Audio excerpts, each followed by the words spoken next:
I'm Marium Babar, and I'm here to talk about the anatomy of fear. Um, I would want to talk about how circumstances play a very deep role, and I hope you will. I don't think I can do it. Can I come downstage? It's okay if we start over again. It's okay. It's so embarrassing. I don't want to. Break the pattern today, or the loop will repeat tomorrow. Break the pattern today, or the loop will repeat tomorrow. Break the pattern today, or the loop will repeat tomorrow. Break the pattern today, or the loop will repeat tomorrow. Have you ever experienced this before? Well, have you ever experienced this before? Like not in front on stage in front of this many people, but in the quiet theater of your own mind. When you were given a choice that either you can let fear win or you yourself can win. So, what did you choose? Did you break the loop or did you become a part of it forever? So, you all can breathe now. I am Mariam Babar and my heart rate is perfectly normal. So, by this, through this talk, I'll dissect what fear is and how it takes a play on our mind. So, what you just witnessed here was basically a biologically hostage situation where your brain stops processing and you give in. So, I am a literature student and I overanalyze characters. I look into them and I see how their tragedies are just become a part of them and they cannot move forward. For example, Oedipus. And how a single narrative loop can define the entirety of the character. Through this talk, we are going to dissect how we fell into the loop of fear, how we can break it, and how we can also find a circuit breaker. So let's get started. To be or not to be? That is the question. But do you guys think we ever look for the answer? Rather, we, take that question as a shield. We build an armor. But we always remind ourselves that we aren't good enough. Who has ever said that to you? Or why are we doing this to our own selves? Always remembers that armors can get very heavy quite sometimes. You are not, by making that armor, you are just not doing anything better to your own self. After the armor is built, what happens is that you are presented with an opportunity. That opportunity cracks your armor, and there are fine cracks within it. You are given a massive opportunity to lead, to write, or maybe to step out. But what do? You take a step back, and then you give in to that fear. Now that armor that you constructed becomes a cage. And this is what fear of failure does to you. Whenever you try something new, what happens is that fear comes in and speaks, whispers to us, like, don't do it. You are not meant for it. Let's just do something else. Let's just go back into our comfort zone. So, what happened is that neuroscience says that if we experience one failure, our brain processes it in such a way that in order to avoid the pain, what happens is that our brain confuses physical pain with the real pain. And now it sees our mental pain as physical one, and then it learns to never put us in that situation, which ultimately makes us, lose all of our, worth in ourselves. So, what happens is that our mind, if we wire our mind in such a way that we often look for our imperfections and only imperfections, we would never see who we truly are. For example, if the mindset that plays a major role here is our mindset. It is basically the nocebo effect of fear. You guys know what nocebo effect is? Anyone? Basically, as placebo effect says, that believing a sugar pill can actually bring you healing, and then it actually makes you feel better. Nocebo is the dark twin. What happens is that according to the nocebo twin, what happens is that you think that the outcome of this particular situation is going to be negative. And what happens is the outcome, your body and brain constantly function together to bring you a negative outcome of it. This is how fear plays in. So, what have we done to ourselves? This is my question. Why is it so that we give the margin of being a human to every single person on this planet but our own selves? What have we done to ourselves? I want you all to hear one thing and only one thing, that give yourself the margin of being a human. You are as human as they are, and your biggest perfection lies in all of your imperfections. Okay? As per that, I would like to also say that, saying that I've established, it's okay if I stutter on stage, it's okay if I go blank, and it's okay if I walk off. A single behavior should not decide whether I am good as a human or not, right? So, what happens is that only the person, I am the only person who will live with me forever, right? So why should I be so harsh on myself? It is the turning point of my talk that whenever we side in with fear, we often give ourselves excuses like, I am not good enough, I'm not built for this.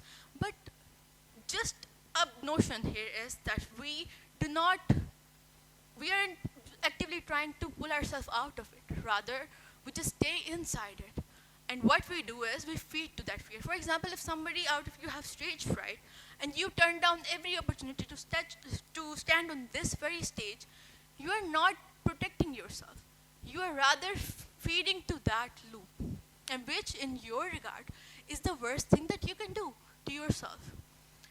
Now, I don't know why we have always assumed that every hero, legend, or someone that we read in stories or we see in movies are born ready. For example, I will show you a picture. Can you please proceed with the slide? The next one.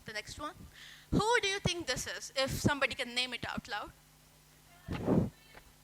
Okay, yeah. This is Sisyphus, the very Greek figure who was condemned to roll the boulder up the mountain by gods for eternity. Now, what happens is that I don't understand why we all have collectively assumed that Sisyphus just accepted his fate. Why so? Because mostly it is the widely acclaimed interpretation of this that he resigned to his punishment and all. But I don't believe that. Literature undoubtedly is the way of life, but our interpretations come from our subconscious. Thus, we interpret what is easier for us, right? So, instead of looking at it in such a way that it was the fate of Sisyphus to always roll the boulder, why don't we look at it in such a way that he wasn't trained for it from the day one? The very first day, when he saw the boulder roll back down, he was sad. The second day, he was miserable. The third day, he was devastated. And so on, he trained himself, he disciplined himself to a point that he never let the boulder stay on ground. And that is what Sisyphus is. I don't know what happened to us and why have we sided with such things that we don't see them how he mastered the loop. Rather, we do not advocate his heroism as the way he has dealt with his problem.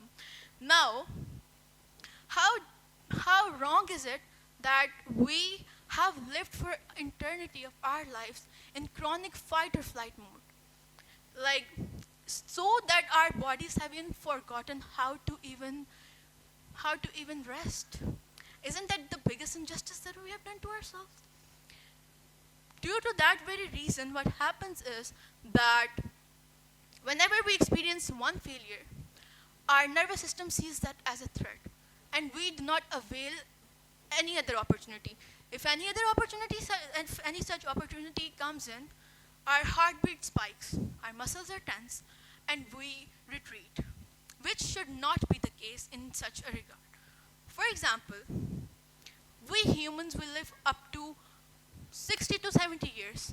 How sad it is that we haven't met our true self just because of our fear. We are robbed of our goals, our ambitions, everything that makes us truly who we are, just because of this fear. Ever wondered why and when fear strikes the hardest? When you are uncertain, when uncertainty clicks in, right? So, uncertainty is where the uncertainty is where there is no familiarity. We always crave for what is familiar, what is easy, and growth, it never comes easy. In order to push that back, I would want to ask a seemingly odd question.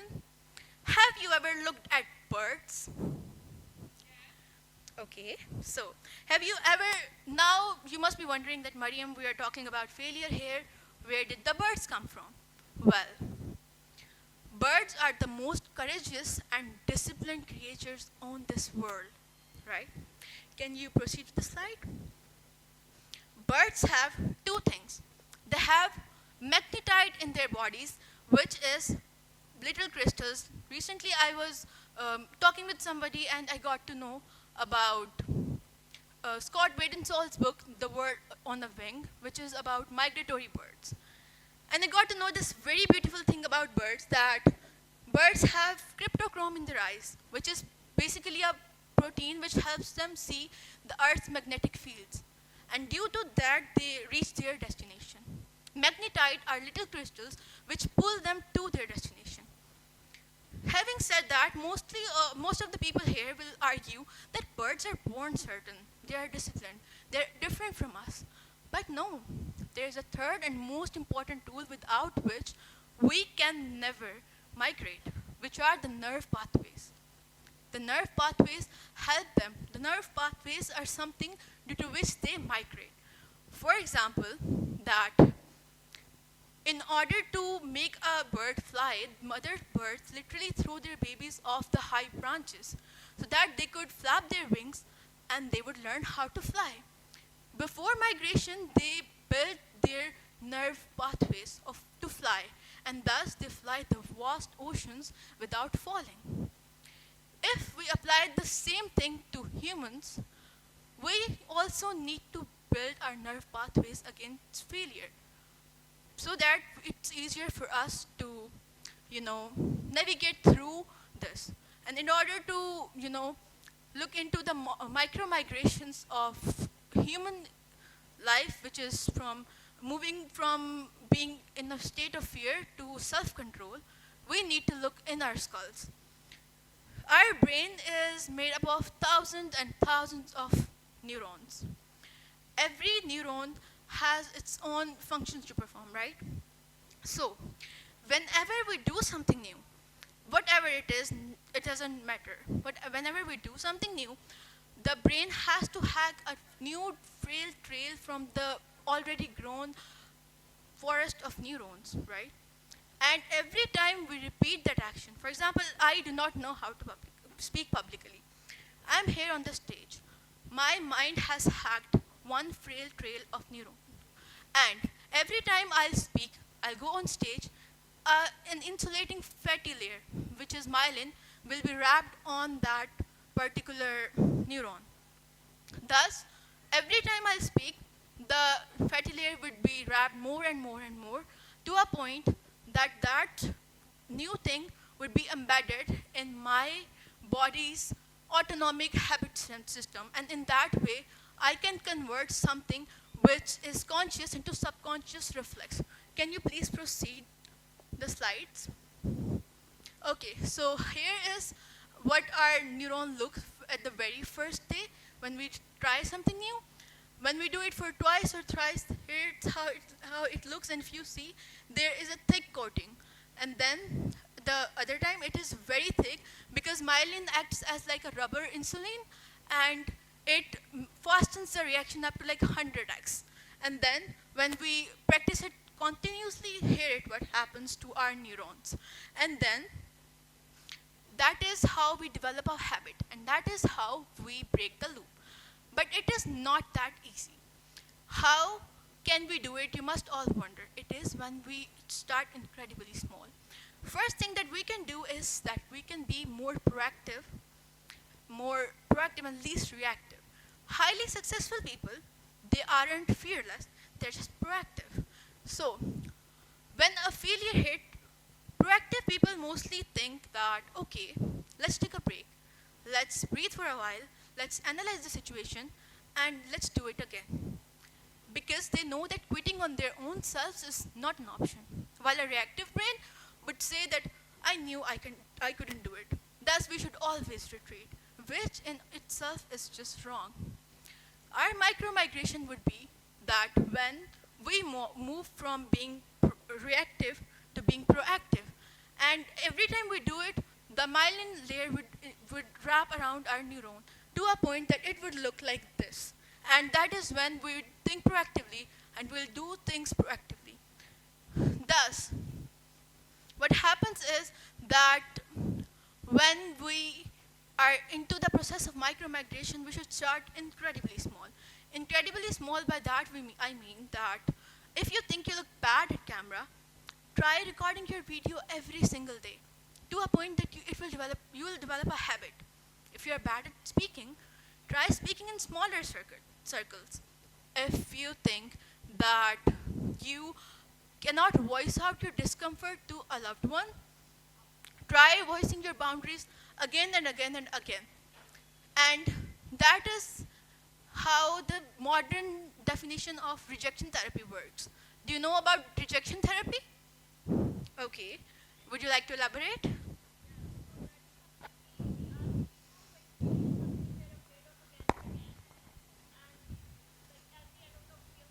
You're Malaika, right? Okay, yeah. As Malaika said, what happens is in rejection therapy, we people try to numb themselves from the feeling of fear of no. So what they do is they try things like, for example, there's an influencer who tries to get rejected for 100 times, and then after trying that over and over again, when rejection happen, you just grow numb to that fear of rejection, and then you will be more open to trying new things. And every time that you will do something uncomfortable, you are just building another layer of myelin. And then it is like one more flap to your wings because you are learning to fly. And that's how you convert the nocebo effect into a placebo effect. And now you all must be wondering that it is very hard, Mariam, to rewire my brain to think that way, and how would I do it? Obviously it's hard. Every good thing is hard, yes. But the universe operates on the laws of compounding. So, in order to get through this, what we can do is we can follow 3 C's, which I have designed this one system. The very first C is our courage. Whenever we try something new, the very first thing that comes into our mind is that people are going to judge me. Oh my God, what will I do if they'll judge me, and how will I process, right? So, one must always think that standing in this room right here, I know that we are the embodiments of severe complexes. And when we meet somebody, we project our complexes onto them, right? So if I'm standing here, I know that mostly people in this room have not even stepped on stage, right? So if that is the case, why should I bother someone's judgment on me, the very person who's fearful to do what I am doing right now? If you're doing something, 90% of people are afraid to even try, you're already doing great. And you must be very, very proud of yourself for doing that, and you should always keep going for it. The second is consistency.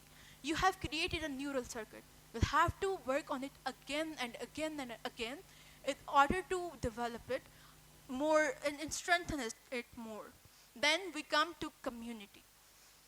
You should surround yourself with a village. You should surround yourself with a lot of people because they will help you to develop that habit. what happens is that you guys must know about oxytocin, right? You guys know about that. It's a hormone, and it fine-tunes your public relations, and it enhances your empathy, and it helps you develop a better connection with your family and friends. That's all. But it is also a stress hormone. Your body releases it when you are very stressed. For example, if you have faced fear and you are into self-doubt, your body will ultimately release oxytocin, as it will release adrenaline as well along with it. It is a 50% part of your body's panic system. So now the question arises, why is pituitary gland pumping oxytocin in my blood when I am at my lowest? Because this is your biology, and it is screaming at you to go out and seek help. Do not bottle it down into your own self. Go out and seek help and ask for help from people, and then tell them, and it will help you feel better, because obviously talking helps. Just like me, I unfortunately didn't consider my biology for a long time this year. Ever since the start of this year, I was working on a project where I had to get something published, and there was a panel. They had to, evaluate my work, and then they would have to give it that should it get published or not. So I was working on it from January. Over and over again, the thing got rejected, to a point that my mind fell into such a debris that I used to think, okay, the first two rejections were brutal, but after that I used to think that, okay, rejections happen in like 1 week. I write in 2 weeks, and then by the third I get rejected. What if I try writing it in 1 week and then get rejected every week? This shouldn't be how it should work, but that's what I did. I got rejected over and over and over again, to a point that I developed chronic stress and a lot of tears, and I had fallen into self-doubt, to a point that then I listened to oxytocin. I asked for help from a friend. She heard me out, and she held my hand, walked me through it, and pulled me out of it. And thus, because of my community, I'm standing here and talking to you all with such a better state of mind than I was in with before. So my message to all would be, go and find friends, go and find good company, and fear is okay. Fear is totally okay and justified. But if it takes decisions from your end, it is the greatest injustice that you will do to yourself. Never let your fear shape you, because fear steals life. And if we are humans, and if we are not living, what is more miserable than that? So, as they say in the Dead Poets Society, I went to the woods because I wanted to live delicately. I wanted to live deep and suck out all the marrow of life. To put to rout all that was not life, not when I came to die, I realized that I had not lived. So, my dear audience, live, and live freely. Live and live bravely. Live and live deliberately, and suck out all the marrow of life by being your own self. And live, because you deserve to unlock that beautiful potential of yours. So on that note, that's all from my side. Carpe diem, and yeah, thank you so much.